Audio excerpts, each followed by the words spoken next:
Hey everyone, so I wanted to go over macro tracking with you and how to set up your myfitnesspal successfully, and then just some frequently asked questions I get.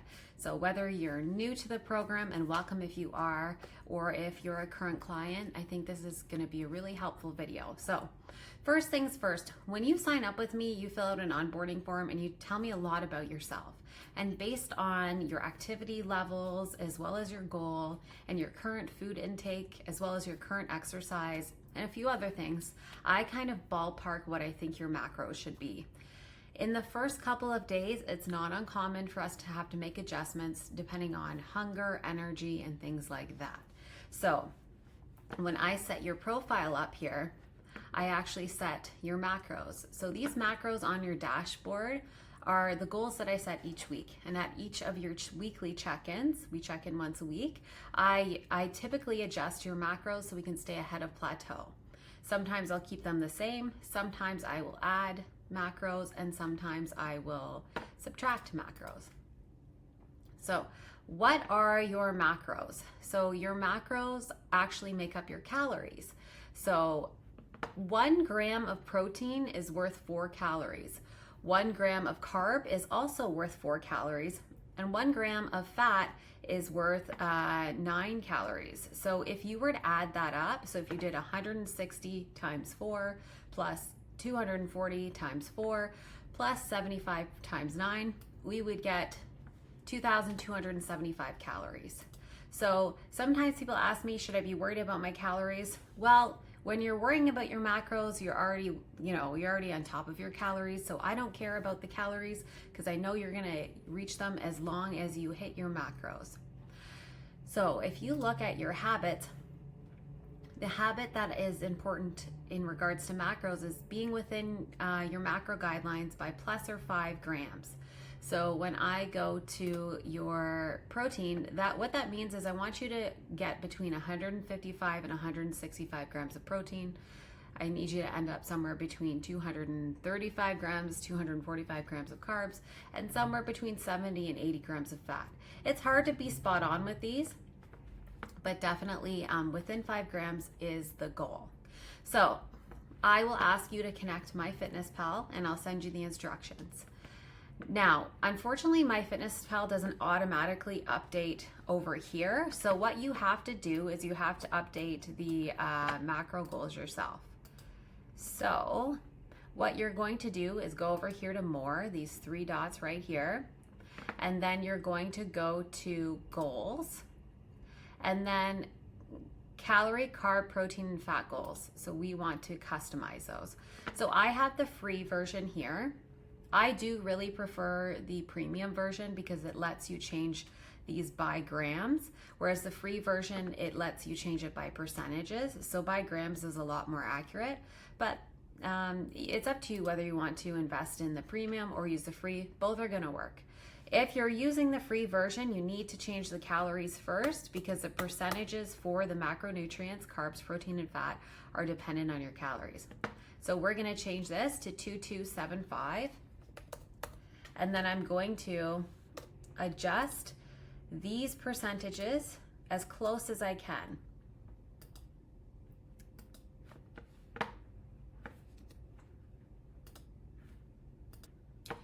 Okay, so now when I click over here at carbs, it's gonna tell you the grams at the top. So the carb goal that I have is 240 grams of carbs. So let's increase this a bit. The protein goal is 160 grams of protein.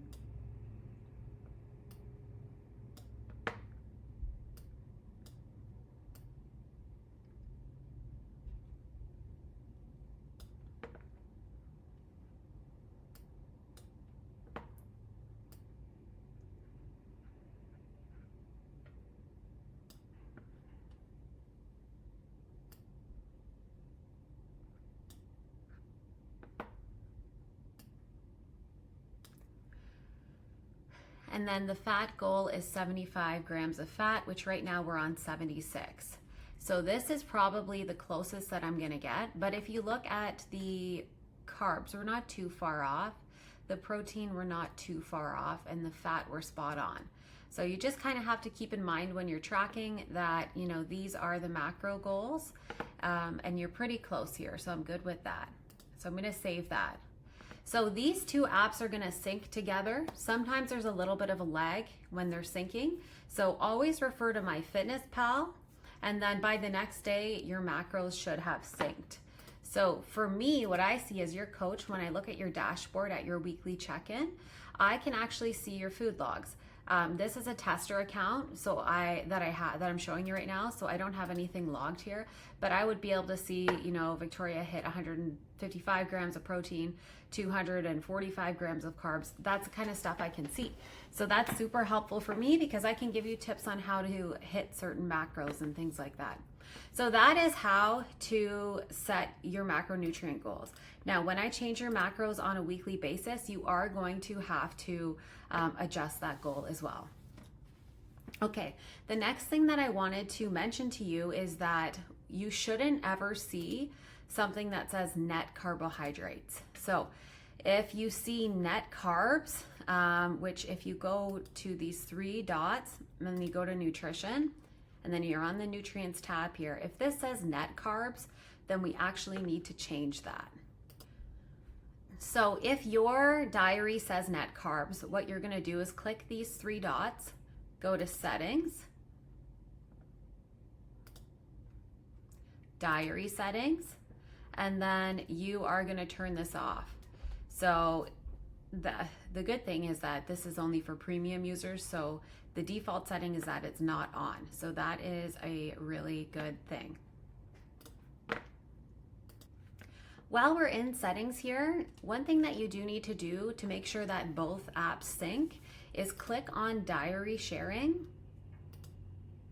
and make sure that this is set to public.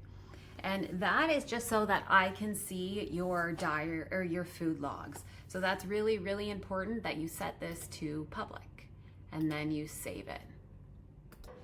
Okay, so now I'm gonna show you how to actually track your macros, but I wanted to explain to you first why I do macronutrient tracking. So the reason that I do macro tracking is because it's the most efficient, least restrictive way to do nutrition. So it's also called flexible dieting. It's also called IIFYM, if it fits your macros. So think of your macros as a budget. So you've got this daily budget, you can spend it however you'd like. I don't care if you use all of your macros in the morning and you fast for the rest of the day. I don't care if you split all of your food up throughout the course of the day, or if you eat at 9 o'clock and you go to bed at 9:10. It doesn't matter as long as you stay within your macronutrient guidelines. So with saying that, it's really important that you don't add exercise because I've already calculated your macros based on exercise. So don't add exercise, don't add steps, and don't sync MyFitnessPal with your Apple Watch or your health app or anything like that. Because if you do, it will actually start adjusting the macros on you, which is not helpful at all. So do not add in exercise. Okay, so now I'm gonna show you how to actually track foods. So let's say I wanted to have for breakfast, let me add some food. I wanna have a banana. So I have a quick log here because I've added a banana in the past. So I've added that banana. Now let's say I want to have eggs. I'm gonna search eggs, large eggs. If it has the green check, it's a verified food. Now this says one egg, one large egg. I'm gonna actually have 2 eggs. So I'm just changing the amount and then I'm pressing the check mark and it's adding it to my food log. So now I can see I've had 369 calories, which I don't really care about the calories. But what I do care about is if you go to more and then you go to nutrition and then you're on the nutrients tab, it's gonna tell you how much protein you've had. I've had 14 grams and I have 157 grams left. I've had 56 grams of carbs, I have 172 grams left, and the fat. All of the other parts on here I don't really care about, so please don't worry yourself about them. The only one is fiber. It is good to get around 25 grams of fiber a day, just to help with digestion, but I don't want you to worry about that because most people naturally are going to get that fiber in anyways, and if you're not, it's going to come up when we do our check-ins and I'm going to catch it. So all I want you to worry about is checking the protein, the carbs, and the fat. I don't care about the types of fat, just fat in general. So throughout the course of the day, as you add in foods, you can just see like how much food you have remaining. Now, let's say I want to for lunch, sorry, this is a bit frozen here. Okay, I'm going to have steak for lunch. So there's a whole bunch of different types of steak, right? So make sure because steak has different fat percentages in it depending on the cut you get. So I'm gonna have flank steak. I'm gonna click on it. 24 grams of protein, amazing. Maybe instead of 4 ounces, I'm having 6 ounces. So I will do 1.5 servings here and I will save that. And then I will go back. I've added that food in. Now we need to check to see what macros I have left to play with for the rest of the day. I'm gonna press more. I'm gonna go up to nutrition again. It's on the nutrients tab and I can see exactly what I have left. So that is how you do macro tracking. You can also scan the items. So if you have foods that you wanna add, you can actually click this and you can scan the barcode. Once you scan the barcode, you really have to watch the serving size and make sure you make that adjustment. So that is how you track food. What I suggest to absolutely everyone is, and what I do, is every night before I go to bed, maybe 9 o'clock at night, I flip the diary to tomorrow's date and I add in everything I anticipate that I'm going to eat. That way I can take a look at my macros and see, like, maybe I add everything in and I still have 50 grams of protein left. Then I know I need to adjust. Like maybe I had 5 ounces of steak for lunch. Now I know I need to increase that to like 7 ounces. Or I need to have another scoop of protein powder or whatever it is. So that's called macro pre-planning. So I highly suggest you flip to tomorrow's date, add everything in, and then when you're checking the nutrition, which by the way, you have to make sure you're on the right day for, you can set yourself up for success for the next day. Macro tracking gets a lot easier with time, but your first first week or so of macro tracking, you're gonna be learning what's in food. And actually that's why I like macro tracking, because it brings an awareness to the foods that we're eating. You know, I know when I'm eating chicken, I'm eating a very lean protein. I know that when I'm eating salmon, I'm gonna get a great amount of protein, but I'm gonna get some fat too. And so maybe later in the day, I wanna have a leaner option. So that's what's really great about macro tracking. Now, I wanna go over tracking alcohol with you guys. So if I go to dinner, let's put this on to, I guess it doesn't really matter. Okay, so if I go to dinner and I go add food, I'm going to click red wine here. So let's do this one. So it's 125 calories, right? So we know that there are 4 calories per 1 gram of carb, there's 9 calories for 1 gram of fat, and there's 4 calories for 1 gram of protein. So something is missing here. And the only food that you need to watch this for is alcohol. Everything else should always add up appropriately, so it doesn't even have to be a concern for you. Okay, so for alcohol is a little bit different. Alcohol doesn't necessarily have carbs, fat, or protein in it. For every gram of alcohol, it's 7 calories. And so alcohol labels don't have the same requirements as food labels. They don't have to put that on. But we know calories are comprised of something. So for our purposes, we will typically count wine or any alcohol as a carbohydrate. So what you have to do is you have to take 125,